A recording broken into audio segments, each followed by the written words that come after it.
how, as DJs, can we bring value to the club we're being booked at? Like, does posting the flyer on social media even mean anything to you guys anymore? Should we stay out of the promotion part of it? Are there other things that DJs can do to bring more value to the club and to the night? Or is it better to let the marketing professionals do it and the DJ just do their thing? Like, what's your opinion on that front? You're the marketing guy. I'm the marketing. So, obviously, we're always going to ask DJs to market and promote the venue. You know, right? It's always a plus. I think in both mine and Manny's opinion, I'm not going to speak for him, but at the end of the day, it's like the best way I can explain it is, and it's a huge pet peeve of mine, and it's like, you know, that countdown clock that some of the DJs use in the room right now, you know? You mean so like the big red digital 1980s looking thing, and it's like you've got six. The iPad it has 90 minutes on it. So like when you're 90 minutes, and they put it in their set so they know like I'm about to cut. Set. Right. And listen, some of them are good, and some of them have a huge following and blah. But like, it's like when the person in your venue says, you ask them to do something, they look at you and they go, "That's not my job." Like that DJ wants to be there for literally 90 minutes, and then when that clock hits 0, they want to get out. They want to get out of the booth and they want to leave the room. And for me, it's like when I go to work. Yeah, I want to do an all-around good job. I want to do a really good job hospitality-wise. I want to do a really good job in sales. I want to treat the staff correctly. I want to treat my customers correctly. And I want to book correctly. And if I don't do all of those things, I feel like I'm doing a bad job. I feel like the DJ should do the same exact thing.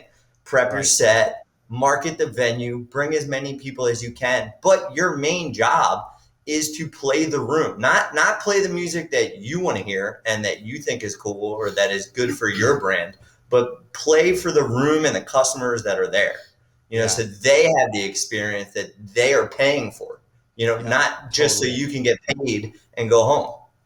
Yeah, no, that's the truth. That countdown clock thing is pretty interesting. I never really thought about it like that. I mean, I don't even see it that much. I see it at clubs, like when I see the pictures and stuff sometimes. Yeah. But it is an interesting thing, and I've never even thought like that. I've known that I have set times, and I've sort of like glanced at the time. But like even I did Tao nightclub, I think a week and a half, 2 weeks ago, and my set time was supposed to be 2 hours. And I looked down, I'm like, holy shit, I've been DJing for 2 hours and 57 minutes. You know, like I'm almost at 3 hours right now. Like, and having a blast at work, and you were probably having a great time. I was having fun, and I had this whole crate I hadn't even dipped into yet. And like, and for me as a DJ, I mean, when I first got into DJing, one of the main joys of mine and the main focus was finding dope music or remixes or things and playing them for people. You know, like, I love to share music, and I know that isn't as much of a thing now because everybody can discover it themselves and all that stuff, and we are there to entertain them. But there's a happy medium you can find, a balance in there, you know, where you're entertaining them and you're giving them the music they know as well as introducing them to new things. And just, you know, the reason why I'm saying that is just that, I don't know, I come from it from a love of DJing and music, and so I'm not really like scrutinizing like second by second, like, sorry bro, I'm 1 minute over, like unless you're gonna cut me a check for my overtime, like I'm fucking out of here, you know. Like that is a weird way to approach things of like and I'm not saying that all the DJs that use that clock, you know, like I know that there's a functionality to it, but you know, there's some people, like your main job is. Go ahead. Yeah. Oh, I was saying, I think you're just using it as an example of it almost. It can convey a feeling of I'm only doing this to get paid, or I'm putting in the time I have to that it says on the contract, but I don't really want to be here. Like you said, this isn't my job. I'm paid just to paint this wall on the left, not the right. You know, and it's like, okay, come on. Like we're all a team here, especially when we're all in the club. We are a team, like you said, to make this the best night possible, no matter who has to do what. Like when I come to a place, if I got to rewire every fucking thing or every little thing ever, I'm doing it. You know what I mean? Like, I don't care if I'm just there to provide the music. Like, if I need to be the sound man or if I need to do anything, I will do it. If I'm doing the confetti cannons and whatever I got to do, like, you know, we're all there as a team. So yeah, that's a pretty interesting way to look at it. But I think it's something that as DJs, sometimes they don't know, or we don't know, like, how much to put in or what's expected of us, you know, besides doing a great set or something. So I think that's good insight that you gave us. Yeah, look, I think, you know, success is hard work, right? It's not luck. Yeah. Along the way, you get a little bit of luck. And to me, it's I always, and Zach will attest to this, when we have pre-shift before we open the club, I always try to remind my teammates that you have to have an owner's mentality. What do I mean by that? Right? Is that when you walk through those doors, everything should be your responsibility, not because it's important to the company, because who is the company? We are the company. Right. We're the ones, there is no secret entity, right? It's like, we're the ones that make up the team. We're the ones that, that drive, that push this machine. So to me, it's in everybody's best interest. And when I mean everybody, I mean everybody. Okay. From the guy that signs the check to the side, to the guy that pushes the broom. It's a team effort, and if everybody has that mentality, we're always going to be unbeatable. The people that come in, like you said, that want to reap the benefits, right? Those, like, I've had people that have come through here that will never set foot back here in the booth as long as I'm here, right? Because if you disrespect certain things, and if you disrespect the work that we're doing, right? And life has very simple rules. And I think that from a DJ perspective, if you forget why you're in it, and now you need an iPad, you need somebody to set up an iPad to remind you that you're DJing for 75 minutes, do me a favor and just get out.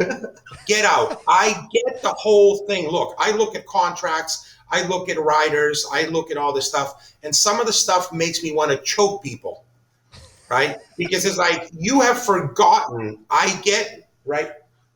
Guidelines and rules. I need this and certain things. But I think some people have forgotten about why you're doing this. Yes, it's a business, and yes, it's how you make a living, right? But when you get so ridiculous that you're focusing more on,